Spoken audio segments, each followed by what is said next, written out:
Hello, I am Melissa. I am here once again for the same reason I've been here many times before. We'll get to that in a minute. I want to welcome the new commissioner. Thank you. Glad to see the new faces. Hopefully that means with the new faces there can actually be productive change. Could you pull that microphone which up? brings me to why I am here. I've come here before as a former foster child asking for an audit, an independent federal and state audit of CPS, and now the child support office in the health department. Before I came as a foster child. Now I'm coming with a foster parent. We have foster parents in this town that's just as scared as the foster children are to speak up. Everyone on this board, some of you have been here for a couple decades. This is something that can be dealt with. There is a need for CPS. Children do need to be protected. But that is an agency that we all know is greatly abused. Children are often slipped through the cracks. The ones that need to be protected aren't. The ones that don't need to be removed are usually the ones that are. And it is then that they find out what abuse is for the first time in many cases. So, again, as I have for almost 30 years, I am asking for an independent state and federal audit. The federal audit looks at the constitutional violations. These children have constitutional rights from the day they're born, some states before they're born, but at the very least, the day they're born, not when they become adults. They have rights. Those rights are being abused. This agency is treated more like a child trafficking agency than an agency that is there to protect children. So, the federal audit will cover the constitutional violations. The state audit will cover the financial violations. There's a lot of missing money that goes through there, as well as this county, and all of you sitting in this room is well aware of that. So at the very least, find out where the money's going. Everybody cares about the money. So I'm going to wrap that up and just let you know I'm still here, not going anywhere. Going to continue to be a thorn in everyone's side until this is done. Now you can all take a moment, and wish me happy birthday. Thank you. Thank you, Mrs. Pratt. Mr. Manager, are you aware of any money that's missing? I'm not sure. I'm not aware of any money that's missing. We get audited. We get an audit every year, ma'am. We get an audit every year. Audit yourself. I want Excuse me. Don't worry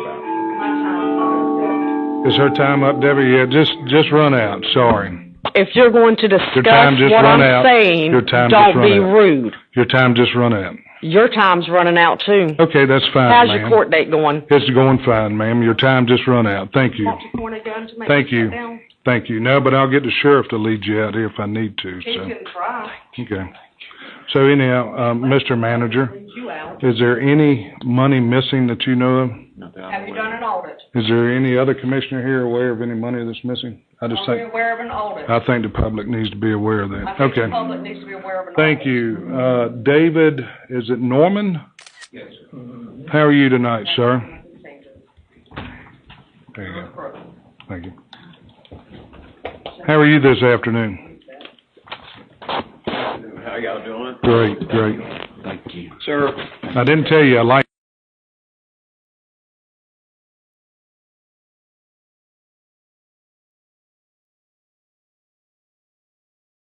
She didn't reach out until 4:30. She's recently had back surgery and wanted to be here and could not. So the best accommodation that we could figure out to do at such late notice was for her to email me what she wanted to have said and to read it into the record. So if you guys would indulge me. Finally, the time has come, and this is my notice to you and Davidson County officials to tell you that I am suing Davidson County and finally releasing all of my evidence of corruption, and it's a ton.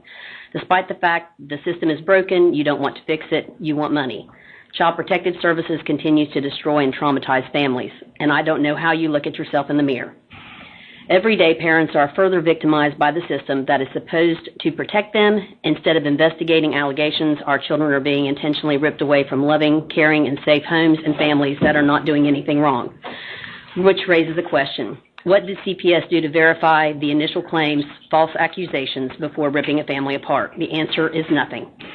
Leaving my daughter to wonder 5 years later, asking Mommy, why did they take me from you? I've witnessed too much, and I personally blame each person who has knowledge of this for-profit industry for what you do to innocent children and parents, for intentional fraud, coercion, intimidation, interference, kidnapping of our children, which is forever trauma.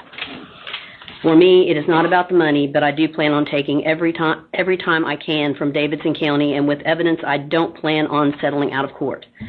I played on taking you all the way to the point and of hopefully bankrupt they knew is how I put it. That's how much evidence I have from 2019 on. I just had to make sure I was safe first because I know how you retaliate. I've had to put up with it. But I know you care about money, which is the sick cause my kids are not safe. Davidson County CPS has been filing false reports without proper investigation, and in doing so separated my child from myself, the only person who's been consistently her primary caregiver since birth, traumatizing both my daughter and myself. The frustration and devastation of having my daughter ripped away from me due to being harassed, coerced, falsified allegations that were given by an angry spouse, and told lies by caseworkers over and over who were already in my house while I wasn't home, then being discriminated against is my parents' worst nightmare. I know it's known there is a problem with child protection services with an overload and lack of training in caseworkers, as well as being underpaid and overworked, and the turnover is high for sure. Doing terrific harm when removing the child from the parents. Even temporary, it's still damaging to any kid. Of course, it's severely damaging to the parents as well. Your job is to protect kids, but after any removal, the damage is already done. I went from seeing my healthy, happy, and talkative daughter ever since birth to my daughter being sick and placed in foster care, and last week she was worse with no action being taken, despite how much I beg. I get supervised visitation once a week, having to say goodbye to my daughter, who each time begs me to take her home, not understanding why I'm leaving her.